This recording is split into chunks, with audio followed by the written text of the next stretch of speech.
The engagement dress still hung over the back of the sofa, pale ivory silk catching the afternoon light like a quiet accusation. It had been there for 3 days, untouched, unmoved, as if the house itself refused to accept what had happened. Clara sat across from it, hands folded in her lap, back straight, posture perfect, just as she had been taught since childhood. But inside her, everything was fractured. 3 days ago, she had been a fiancée. 3 days ago, her future had a name, a date, a guest list. Now it was just silence. The letter had been brief. No cruelty, no drama. Just a neat explanation written in a familiar hand that suddenly felt like a stranger's. I thought I was ready. I was wrong. You deserve someone certain. That was all. No phone call. No goodbye. Her broken engagement was sealed with ink and absence. Clara hadn't cried. Not yet. She had grown up learning that tears were private things, best handled alone. So she sat, day after day, staring at the dress, replaying moments she had once believed were love. Every smile now felt rehearsed. Every promise, conditional. The knock on the door came softly, almost apologetically. She didn't move at first. Visitors required energy, and Clara had very little left.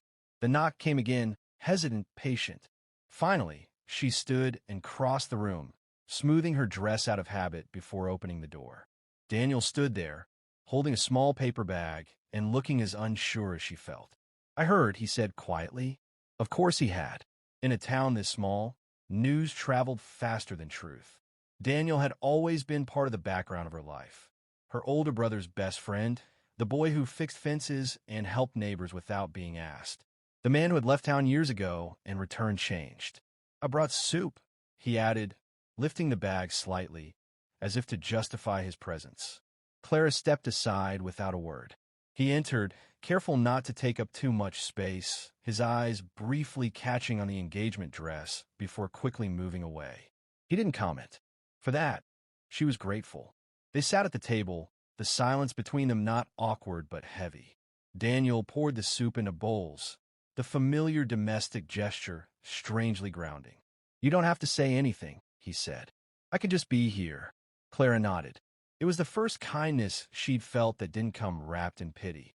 Daniel had his own ghosts. Everyone knew that, too. Years ago, he had been engaged once, deeply in love, recklessly sure. Then tragedy had struck, a car accident that took his fiancée's life and left him with scars no one could see. He had left town shortly after, unable to breathe in places filled with memories. When he returned last year, quieter and more reserved, people whispered about second chances. Daniel never joined those conversations. As the days passed, he came by often, sometimes with food, sometimes just to fix things around the house that didn't need fixing. He never asked questions Clara wasn't ready to answer. He never filled the silence unless she invited him to. One afternoon, as rain tapped gently against the windows, Clara finally spoke. "I keep thinking I missed something," she said, her voice barely above a whisper. "A sign, a moment where I should have known." Daniel leaned back in his chair, thoughtful. "Love isn't a puzzle you solve by being smarter," he said. "Sometimes it just changes shape without warning."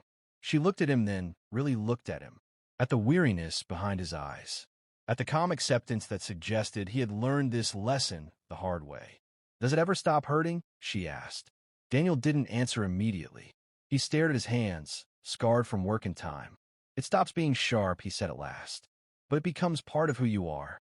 And somehow, that doesn't ruin you. It deepens you."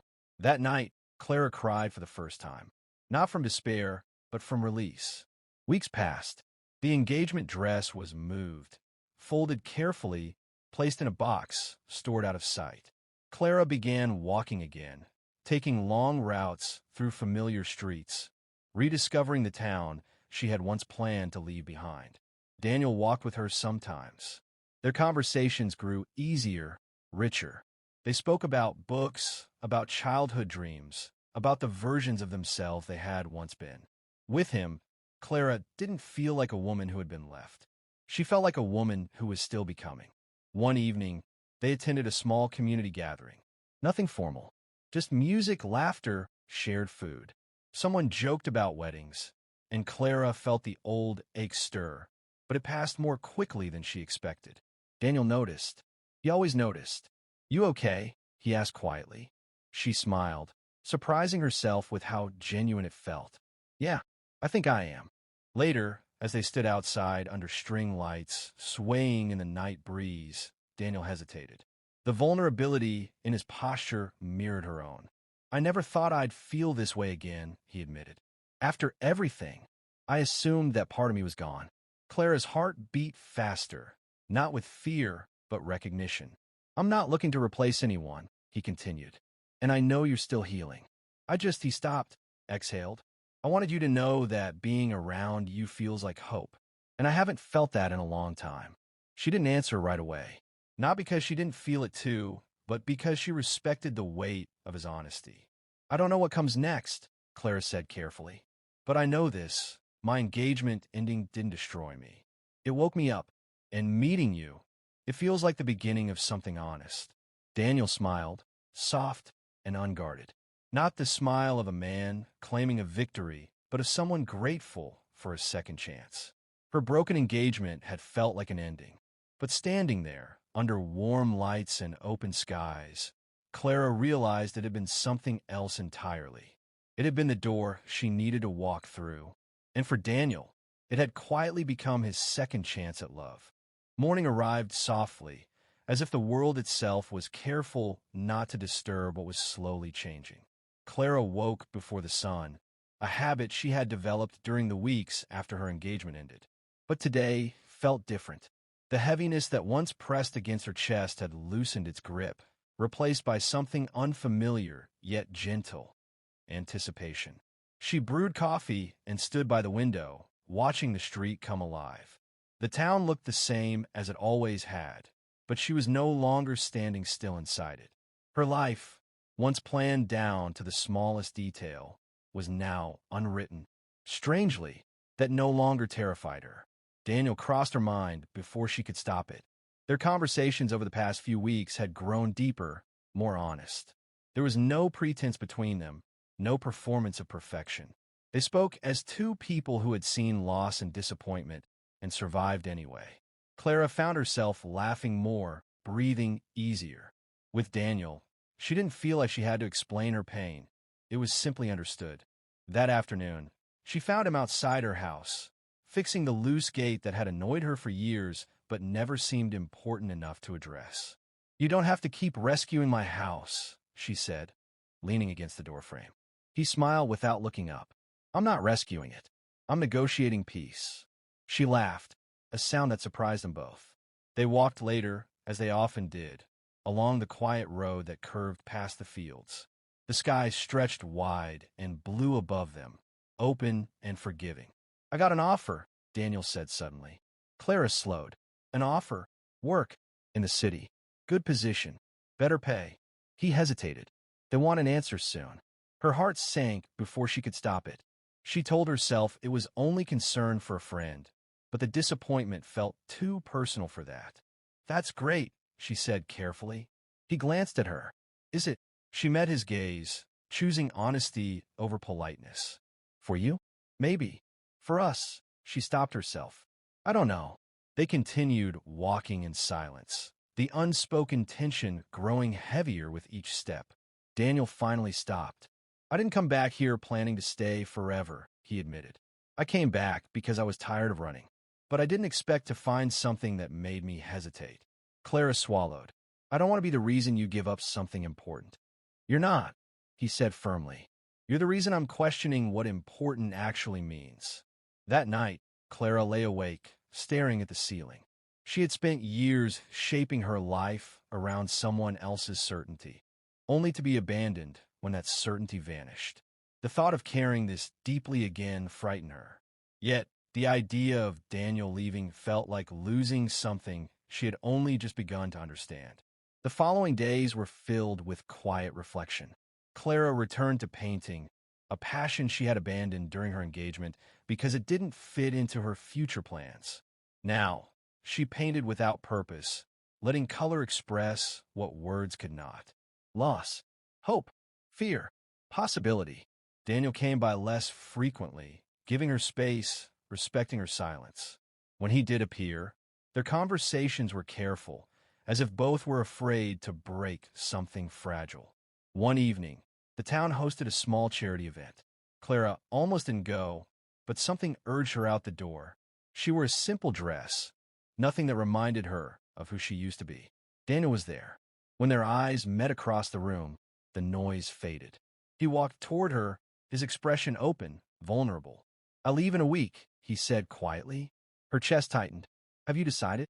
"Yes." He paused, "but not in the way you think." They stepped outside, the cool air brushing against their faces. The stars were sharp and clear above them. "I turned it down," Daniel said. Clara stared at him. "Daniel, I know," he interrupted gently, "and I didn't do it because of obligation or fear. I did it because I finally understand something." He took a breath. "I spent years believing love was something you lose once and never recover. But being with you reminded me that love isn't about replacing what was lost. It's about allowing something new to exist." Tears filled Clara's eyes. "I'm scared," she admitted. "I don't know how to do this without losing myself again." Daniel reached for her hand, but stopped short, waiting for permission. When she nodded, he laced his fingers through hers. "Then we don't rush," he said. "We don't make promises we're not ready to keep. We just choose honesty every day." That was the moment Clara understood the difference between her past and her present. Her former engagement had been built on certainty that never allowed doubt.